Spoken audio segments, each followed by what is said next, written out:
Hey there, HVAC contractors. Google just announced July 20th that it is going to be retiring the local services ads dashboard that HVAC contractors have relied upon to get reliable, quality leads since 2015. It starts August 1st and it could affect you in the next few weeks. So let's look at what that can mean for you. Okay, let's start with a little history lesson on what the heck Google local service ads are and why Google even had them in the first place. Google started local service ads, which they originally called Google Home Services ads, way back in 2015. And this was the answer for small businesses that were telling Google, hey, we can't get leads in Google pay-per-click. It's too expensive. It's too complicated. I'm a small business. Maybe I don't answer every call, and maybe I still have something to learn about sales, so I'm just flushing money down the toilet. Google wants as many businesses as possible to take advantage of its ads platforms because that's how it became a $4 trillion business. So it created local service ads as effectively a DIY platform that would make it easy for small businesses, notably home HVAC, plumbing, electrical, landscaping, locksmiths, and so on, to manage the platform themselves.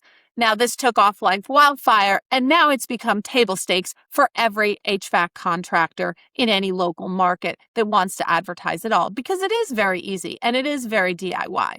So you can probably remember that it's a very simple platform. So let's take a look at how simple this is. This is absolutely a plug-and-play platform that's made it really easy for people to do this themselves. So what's it mean if it's being retired in the next few weeks, how that's going to affect you, okay? So you're going to get a notification to the email that you signed up for local service ads with. Make sure you have access to that email, and it's going to give you a notification at 14 days and then again at 7 days to say, hey, this local services ads platform is going to be rolled in to the pay-per-click platform, okay? Now, you'll still have access to your local service ads, but it will be in the Google Ads platform. Now, why is Google doing this? Why not just keep the platforms that people really have come to know and love? One is just for simplicity. It is hectic to manage two platforms. We've seen a lot of contractors, they lose a password, they forget to log in, they don't really understand what the difference is between Google pay-per-click ads and Google local service ads, right? So there is an ease and simplicity of having everything consolidated into one place. The second is this is very much an AI and automation play. Google wants everyone to be moving on to this kind of smart bidding platform where AI is kind of controlling your bidding. And it can do that better in Google Ads, whereas local service ads was very much controlled by the small contractor that may just have a very modest budget per week for its ads. And then the third is one platform means more data. And of course, AI is like a cookie monster for data. It really wants your data. And so to add that all in one platform so it can understand both your local service ads and, if you use them, your pay-per-click ads, that does, in theory, lead to superior performance for you. Superior performance for you means more leads, more growth, and you want to spend more money on Google. So presumably, Google sees this as a win-win for everyone, okay?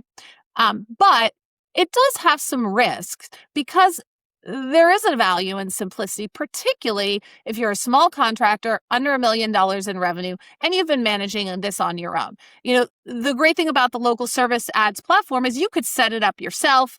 All you had to do is click in a few things to say what your business is all about, what you wanted to advertise for, what your budget was, what job types you were looking for, and you were off to the races and your ads would run. Now, did you get a lot of leads from them?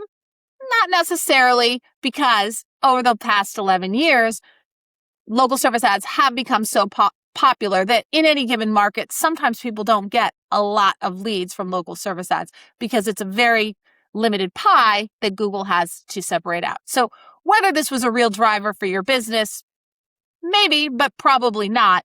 But it was certainly a source of really high qualified leads that if you couldn't pick up the phone or if it wasn't a qualified lead for a service you didn't offer, you did get a credit back from Google. And that really has a lot of value when you are a small contractor.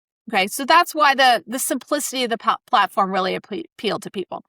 Now, when you're moving into Google Ads, it's going to look like this. There's going to be all sorts of information about campaigns and ad groups and asset groups. That is all for your Google pay-per-click. So if you're not running pay-per-click, don't worry about it. It's not really going to pertain to you. Local service ads will be a separate tab in this platform. What that will look like, we still don't know because, again, Google just announced this 11 days ago. So we're going to have to see what this looks like. But I personally find the Google Ads platform harder to manage than local service ads. And I've been doing this for a long time for millions of dollars of pay-per-click budget. And I still don't find it as easy. So I have to imagine for most contractors, adding local service ads to this very complicated platform is going to add a layer of difficulty that I think will be a real challenge for people. So do take some time if you are DIYing your ads to really take a look and look around what this platform is going to be all about, because it might be a little more confusing. Okay. Now let's talk about what is going to stay the same. It will still be a pay per lead model, which is the model that everyone loves from Google local service ads. That means if someone calls you and is looking for a job as an HVAC technician, or they meant to call the local Home Depot, it's automatically credited back to you. So it still has that really low risk functionality.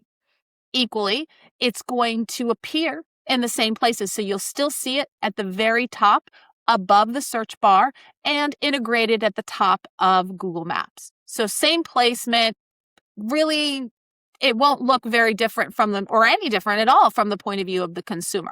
So you don't need to worry about that. And if you have that Google verified badge, used to be called Google Guaranteed, that transfers over. You don't need to worry about resubmitting your insurance documents, redoing a background check, which really can be very onerous for people. So that will be very streamlined. And you will have your lead history and all those past disputes or credits that you've got. So all of that will be in there. So there's a lot of core functionality that is staying the same. Okay. But I do want to talk to you about a few of the things that could be a problem for you as this is migrating over. Okay, so there is some data that will migrate over automatically, but not everything. So you will be able to see past leads, their phone numbers, the result of any dispute. But your past budgeting, how much you spent per week and per month, what categories you had and all that business information, your past campaign performance in terms of impressions, clicks, ad spend, your lead breakdown in terms of how many phone messages you got, how many calls you got, that's not going to migrate over. So what I would recommend is download that data. You're going to have to go to a few different places in your local service ads platform to download that. So I'm showing you a screenshot here of where you can download information on all of those calls. But I would also go in and take some screenshots of what your past budget has been, how you set up your platform in terms of what services you offered, what the breakdown was on a month-by-month basis. If you want that historical data over 12 months or 24 months, however long you've been managing these ads, I really recommend taking a lot of screenshots. You can put that all into Claude or ChatGPT so that it can create for you a little bit more of a consolidated file of what this looked like for you. But in an abundance of caution, even before you get that notification email, sometime in August, as this cascades and rolls out through the HVAC industry, I would recommend you get that started because the last thing you want is to find yourself flat-footed, try to log into local service ads one day, and the data is gone. That could really impede your performance, okay? Now, the other thing you're going to need to be aware of is that in the past, if you were an HVAC contractor that also did plumbing, electrical, even duct cleaning, you were able to set a different budget or customer acquisition cost per acquisition by category. So, your average plumbing service call might be $450 to $700. Your average HVAC call could be $1,200, even $2,000 when you factor in a few very significant installations that you might get. And so having one blended cost per lead across different categories isn't going to make sense. It could mean that you're not paying enough for an HVAC lead, or you could risk overpaying for a plumbing lead that's only going to be a $300 service call. So if you do manage multiple services in your business, you want to set up separate campaigns for HVAC, plumbing, electrical, and any other services you might offer, so you can manage those separately. So be aware of that as something that could be a trip for some people. The other thing that's interesting is that it's moving from a weekly budget to a daily and monthly budget. And here's why that's important. And this is it could be a good thing, could be a bad thing. We're going to have to see on that, and I'm going to keep on watching this. But what has happened in the past is that local service ads uniquely had a weekly budget. And we always counsel our clients to have a very high weekly budget, because if you don't, typically Google is not going to send you a lot of leads. So if you set your weekly budget at $300 or $500, you risk getting 0 leads at all, precisely because it is such an easy platform to manage. So many contractors set their weekly budget at $10,000. Now, they have no intention of spending $40,000 a month on local service ads. They might be lucky if they spend even $1,000 or $2,000 because they just don't get the leads. But they want to signal to the algorithm that, hey, I'm in the game, and when demand surges, I'm ready to capture that demand. Because local service ads, because of its popularity, has really become, for HVAC contractors at least, what I think of as a extreme weather event. So when it shoots up to 102 degrees in your city and every homeowner is calling for AC repair, that's when historically you might have seen a ton of leads come in over the course of a single day. Okay, so here's an example I'm showing you here is this was July 3rd. I'm here in Washington, D.C. We had a really, really hot 4th of July. It was 97 degrees on July 3rd. Every contractor in the city, demand was surging because local service ads was just going bananas. So we had a client, they got 96 calls in a single day on July 3rd. Everyone's preparing for the family picnic. They want their home to be comfortable, and it's very, very hot. Now, on the one hand, as HVAC contractors, you love leads. You want as many leads as possible. On the other hand, unless you are a very large organization, handling that volume of leads on a single day can be pretty problematic. So you end up not being able to take advantage of all those leads you get. So one of the downsides of LSA was that the way this weekly budget was structured is that you could have this bonanza of leads in one day, and meantime, the whole rest of the month was just little onesies and twosies of leads. And then you just practically have to turn off the phones. But if you are answering the phones, then you're still paying for those leads, even if you have to tell people, hey, it's so busy, I can't serve you until 3 days from now. So it's possible that with this move to the daily budget, you could say, hey, I don't want my daily budget. I don't want to spend more than $1,000 in a day, because if my cost per lead through local service ads is somewhere between $65 and $110, and that's about what it sits at depending on your market, then I can handle 12 calls in a day, but I can't handle 96. Right? And so it might mitigate one of the challenges that we've had with local service ads, which is that people end up paying for leads they just can't service because they don't have the trucks, they don't have the dispatch team. So that's a possibility that I think we might want to look at that could be positive, right? The other interesting thing is that you used to be able to identify your Better Business Bureau accreditation as a differentiating factor in your local service ads. Now, Google has announced it is stripping that out. And I find that interesting for a few reasons. Most HVAC contractors are a little tired of BBB, and they frankly find it pretty much near a shakedown when BBB comes to them every year, and it costs anywhere from like $500 to $1,500 to have that Better Business Bureau verification. A lot of people feel like it's kind of an old school play from the pre-internet days when people were finding you in the yellow pages, and you needed to have some sort of centralized point of validation to say, yes, this contractor is valid, they're licensed, they do a good job, they don't have any complaints against them, right? Whereas reviews kind of take care of that for the most part, and online licensing authorities do as well. So people don't really enjoy that they are expected to pay this money every year just to get this badge that doesn't mean as much anymore.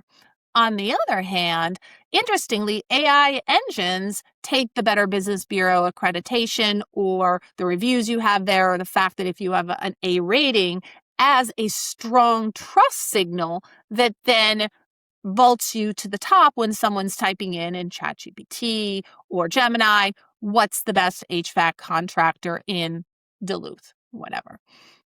So that's interesting that Google has removed that. Just a little sideline as food for thought, but it shouldn't affect you too much. Okay, so where does this leave you in terms of next steps?